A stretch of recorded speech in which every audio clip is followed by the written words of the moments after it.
अस्सलाम वालेकुम friends, series geology के पार्ट 1 के साथ मैं दानियाल आरिफ आपके सामने हाज़िर हूँ। और इस पार्ट 1 में हम देखेंगे कि अर्थ स्ट्रक्चर का बेसिक इंट्रोडक्शन क्या है। उसके बाद इनर कोर के बारे में पढ़ेंगे, उसकी प्रॉपर्टीज़ देखेंगे, आउटर कोर के बारे में पढ़ेंगे, मेंटल के बारे में पढ़ेंगे और क्रस्ट के बारे में पढ़ेंगे। मेरी कोशिश ये रही है कि इस लेक्चर को मैं इसी तरह से डिज़ाइन करूँ, इसी तरह से मेनटेन करूँ कि जिसमें FPSC के जो टेस्ट के क्वेश्चन होते हैं मुख्तलिफ़ पोस्ट के लिए, जिसमें मीट्रोलॉजी भी शामिल होता है और जियोलॉजिस्ट भी होते हैं, जो मुख्तलिफ़ पोस्ट के लिए जो पार्ट आते हैं जियोलॉजी के, उसके अंदर FPSC का जो भी सिलेबस है वो कवर हो जाए। तो बढ़ते हैं अपने लेक्चर की जानिब। सबसे पहले अर्थ स्ट्रक्चर, अर्थ का जो स्ट्रक्चर है उसको हम इस लेक्चर में डिस्कस करेंगे। सबसे पहले मैंने आपके सामने एक डायग्राम रखी है और इसको पार्ट्स में डिवाइड किया है। अगर हम अर्थ को सेंटर से इस तरह से काटें और उसका ऊपर का जो सरफेस है उसको अगर मैं एक अलग कर लूँ तो अंदर सबसे सेंटर में मुझे एक जो चीज़ मिलती है उसको हम इनर कोर कहते हैं। उसके बाद एक लेयर है जिसे हम कहते हैं सिंपल कोर, जिसके आउटर कोर भी कहा जाता है। ये इनर कोर है तो इसको आउटर कोर भी कह सकते हैं। उसके बाद वाली लेयर कहलाती है मेंटल और लास्ट वाली लेयर कहलाती है क्रस्ट। तो इनको ज़रा डीपली और प्रिसाइसली तरीके से मैं आपको बताता हूँ कि एक्चुअली इनको किस तरह से याद करना है और इनकी प्रॉपर्टीज़ होती क्या हैं। अगर हम सेंटर से स्टार्ट करें तो अर्थ की 4 डिस्टिंक्ट लेयर्स हैं, जैसे कि यहाँ नज़र आ रहा है आपको, ठीक है। और सेंटर से स्टार्ट कर रहे हैं तो सबसे सेंटर वाली डीपेस्ट होगी, सबसे गहरी यानी कि सबसे अंदर दरमियान में होगी, और सबसे ऊपर वाली सबसे शैलोएस्ट होगी यानी कि जिसकी डेप्थ सबसे ज़्यादा कम होगी, यानी कि ये the inner core, the outer core, the mantle and the crust. ये आपने 4 नाम याद रखने हैं लाजमी। Except for the crust, except माने अलावा, क्रस्ट के अलावा किसी के पास भी किसी भी लेयर को जो है वो पर्सन खुद जाकर एक्सप्लोर नहीं कर पाया है, क्योंकि क्रस्ट पे हम खुद रहते हैं, डेट्स वाई इसको हम एक्सप्लोर कर पाते हैं। लेकिन क्रस्ट के अलावा अंदर तक, चाहे वो ये क्रस्ट मेंटल हो, कोर हो या इनर कोर हो, कहीं भी इंसान खुद से नहीं जा सका है। इंसान अपने कदम अंदर कहीं किसी भी लेयर में अभी तक नहीं रख सका है सिवाय क्रस्ट के जिस पे हम रहते हैं। अच्छा, फैक्ट ये है कि सबसे डीपेस्ट जो ह्यूमन ने ड्रिल्ड किया है, ख़ुद नहीं किया है बल्कि ड्रिल्ड किया है मशीन के ज़रिए, वो ज़्यादा से ज़्यादा 12 किलोमीटर से, सिर्फ ओनली 12 किलोमीटर्स, और जिसको करने में तकरीबन 20 साल लग गए थे। तो MCQ में आ सकता है कि सबसे डीपेस्ट जो ड्रिल्ड हुआ है जो ह्यूमन के ज़रिए वो कौन कितना हुआ है, तो आप 12 किलोमीटर्स उसका आंसर सही लगाएंगे। तो सबसे पहले इनर कोर, सबसे सेंटर वाला जो है उसके बारे में पढ़ते हैं। This solid metal ball has a radius of, radius मतलब यहाँ से लेके यहाँ तक का डिस्टेंस, डायमीटर ये पूरा होता है, आपको बेसिक मैथ्स आती होगी। तो इसका जो रेडियस है वो तकरीबन 1220 किलोमीटर होता है। और तकरीबन चाँद, अगर हम अपने मून की बात करें तो उसका 3/4 हिस्सा अगर रेडियस का निकाला जाए तो इतना है, यानी कि चाँद से ज़्यादा नहीं, बहुत कम छोटा है। और 3/4 जो है ऑफ द मून इसका रेडियस है। अच्छा जी, एक्सट्रीमली डेंस होता है, बहुत ज़्यादा डेंस होता है। क्यों? क्योंकि इसके अंदर आयरन और निकल पाया जाता है बहुत ज़्यादा मिकदार में। ये जो बीच वाला सेंटर है, इस इनर कोर की बात हो रही है, आउटर कोर और मेंटल की बात नहीं हो रही, सिर्फ इनर कोर की बात हो रही है, जो कि ज़्यादा बहुत डेंस होता है और आयरन और निकल यहाँ पर बहुत ज़्यादा रिच अमाउंट में मौजूद है। इनर कोर जो है वो स्पिन करता है बाकी तमाम, अच्छा आउटर कोर और मेंटल कोर ये सब स्पिन कर रहे हैं, लेकिन इन तमाम लेयर्स के मुकाबले में जो इनर कोर है वो सबसे ज़्यादा फास्ट मूव करता है। तो MCQ में आपको ये आ सकता है कि बताइए कौन सी लेयर जो है वो सबसे ज़्यादा फास्टेस्ट मूव करती है, तो वो कौन सी है? कोर है, ठीक है। अच्छा, टेम्परेचर जो है वहाँ तकरीबन 5400 सेल्सियस सेंटीग्रेड होता है, लेकिन बावजूद इसके ये सॉलिड होते हैं, लिक्विड नहीं होते। उसकी क्या वजह है वो मैं आपको आगे जाके बताऊंगा, लेकिन आपने याद रखना है कि 5400 डिग्री सेंटीग्रेड होने के बावजूद इनर कोर जो है वो सॉलिड होता है। वहाँ पर जो आयरन और निकल पाए जाते हैं वो सॉलिड पाए जाते हैं। यहाँ पर प्रेशर जो है, अच्छा ये एक की पॉइंट है कि यहाँ पर प्रेशर जो है वो अर्थ के सरफेस के ऊपर जो प्रेशर है उससे 3 मिलियन टाइम ज़्यादा प्रेशर पाया जाता है। तो हम अंदाज़ा लगा सकते हैं 1 ATM हमारे अर्थ के एटमॉस्फेयर में, और 3 मिलियन ATM एटमॉस्फेरिक प्रेशर जो है वो यहाँ पाया जाता है। 3 मिलियन का मतलब 30 लाख ATM, ओके। अच्छा जी, अर्थ स्ट्रक्चर। अब आउटर कोर की बात हो रही है, तो इनर कोर के बाद ये जो बाहर वाली कोर है इसको हम आउटर कोर कहते हैं। मुख्तलिफ जावियों से, मुख्तलिफ डायग्राम से मैं आपको सिखाने की कोशिश कर रहा हूँ कि कहाँ पर आउटर कोर है, कहाँ इनर कोर है। अच्छा जी, ये तकरीबन 5180 से 2880 किलोमीटर अगर सरफेस से हम डिगिंग करते हुए जाएँ तो वहाँ हमें मिलेगा। और this part of the core is also made from, अच्छा यहाँ पर भी आयरन और निकल ही होता है लेकिन यहाँ लिक्विड होता है। अच्छा, मैं आपको एक की पॉइंट भी बताऊंगा कि क्यों यहाँ लिक्विड होता है और क्यों वहाँ सॉलिड था, वो हम यहीं पर देखेंगे। अच्छा जी, heated largely by the radioactive decay of the element uranium and, अच्छा जी, यहाँ पर यूरेनियम और थोरियम वगैरह पाया जाता है, जिसकी वजह से बहुत ज़्यादा हीट है ना, क्योंकि 4500 से 5500 डिग्री सेंटीग्रेड है, तो ये हीटेड होते हैं और उसकी वजह से करंट्स पैदा करते हैं।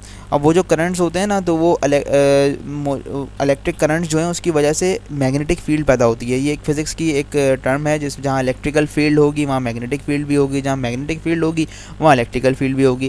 खैर अभी कंसर्न हमारा ये नहीं है, अभी सिर्फ कंसर्न ये है कि क्योंकि यहाँ पर इलेक्ट्रिक करंट है जिसकी वजह से मैग्नेटिक फील्ड पैदा हो रही है, तो यही वो जगह है, यही वो चीज़ है जिसकी वजह से अर्थ की मैग्नेटिक फील्ड बनती है और वो सूरज से आने वाली अल्ट्रा वायलेट रेस से बची रहती है। तो आप अगर एमसीक्यूज़ में यह आता है कि बताइए कौन सी लेयर जो है वो मैग्नेटिक फील्ड बनाने का बायस बनती है, तो आउटर कोर जो है वो मैग्नेटिक फील्ड बनाने का बायस बनती है। टेम्परेचर यहाँ भी तकरीबन इनर कोर के बराबर ही है। देखें इनर कोर में 5400 डिग्री सेंटीग्रेड है और यहाँ पर भी तकरीबन इतना ही है। तो क्यों इनर कोर में सॉलिड होता है और आउटर कोर में लिक्विड होता है, वो यूँ क्योंकि इनर कोर में जो प्रेशर है वो बहुत ज़्यादा है। टेम्परेचर बढ़ने के बावजूद प्रेशर जो है वो उसको इक्विलिब्रियम में लाकर सॉलिड रखता है, पिघलने नहीं देता। और जबकि यहाँ पर जो प्रेशर है वो बमुकाबिल इनर कोर के वो कम होता है, काफ़ी ज़्यादा कम होता है। डेट्स वाई यहाँ पर जो मटेरियल पाया जाता है निकल और आयरन, वो लिक्विड फॉर्म में पाया जाता है और उस लिक्विड फॉर्म की वजह से ही मैग्नेटिक फील्ड बन पाती है, अदरवाइज़ मैग्नेटिक फील्ड जनरेट होना मुश्किल होती या फिर नामुमकिन होती।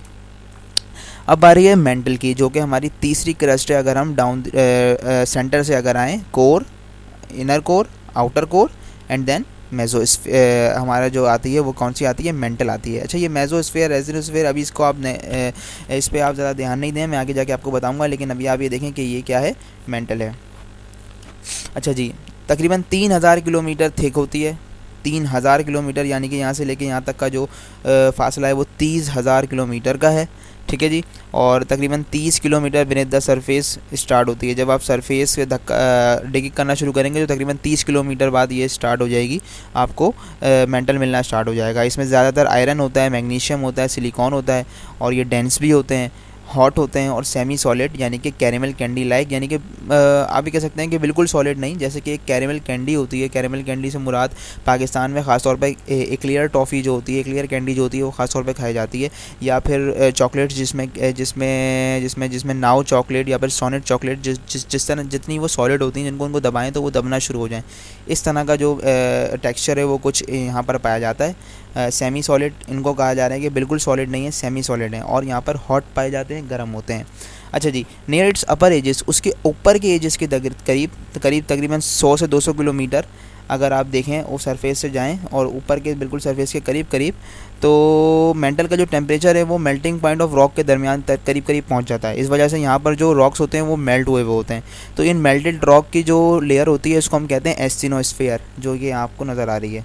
मैंने क्या बताया कि इसके टॉप की साइड पर जो टेम्परेचर होता है वो इतना हो जाता है कि रॉक्स के जो मेल्टिंग पॉइंट है उसके करीब पहुंच जाता है, तो जो यहाँ रॉक्स होते हैं वो मेल्ट हो जाते हैं और इस मेल्टेड लेयर को हम कहते हैं एस्टेनोस्फीयर। उसके बाद ये कह रहे हैं कि जियोलॉजिस्ट ये बिलीव करते हैं कि ये जो एस्टेनोस्फीयर है ना, जहाँ पे मेल्ट रॉक्स होते हैं, मेल्ट हुए हुए, यही वजह बनते हैं टेक्टोनिक प्लेट्स को आगे पीछे करने में और अर्थक्वेक को लाने में।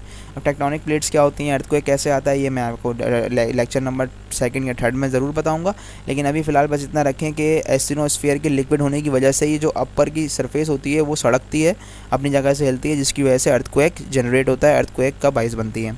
अच्छा जी, the mantle outermost zone, mantle का सबसे आउटर मोस्ट जोन जो है, सबसे ऊपर वाला जोन जो है वो ठंडा होता है और सख्त होता है। एस्टेनोस्फीयर गर्म था, डेट्स वाई वो लिक्विड में था, जबकि सबसे ऊपर वाली जो जगह है वो क्या होती है, वो ठंडी होती है और सख्त होती है, और ये तकरीबन क्रस्ट के जैसा बिहेव कर रही होती है। क्रस्ट यानी कि जो सबसे ऊपर सरफेस जहाँ हम रहते हैं। अच्छा, ये जो upper most part of the mental layer है, सबसे ऊपर वाला और क्रस्ट, ये दोनों मिलकर एक लेयर बनाते हैं जिनको हम लिथोस्फीयर कहते हैं, जो आपको यहाँ नज़र आ रही है, ठीक है।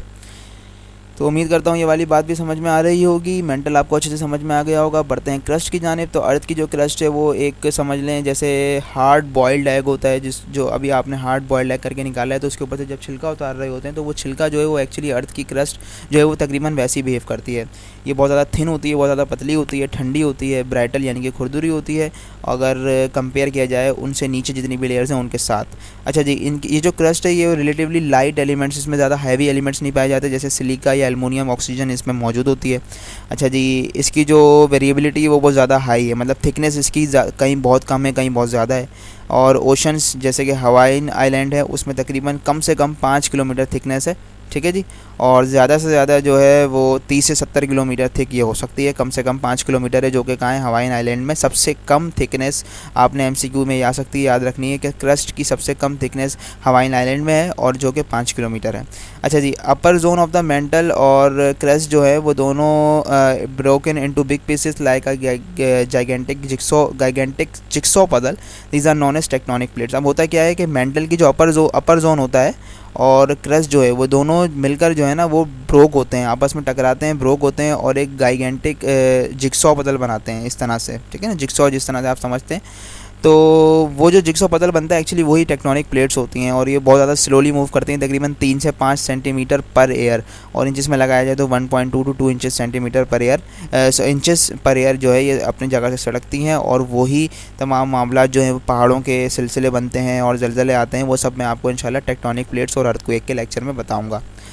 तो ये हमारे पास एक प्रिसाइज डायग्राम आ गई है। सबसे एंड में हमारे पास क्या है, सॉलिड है जो कि इनर कोर है, उसके बाद लिक्विड है जो कि आउटर कोर है, फिर मेंटल है और लास्ट में हमारे पास क्रस्ट है।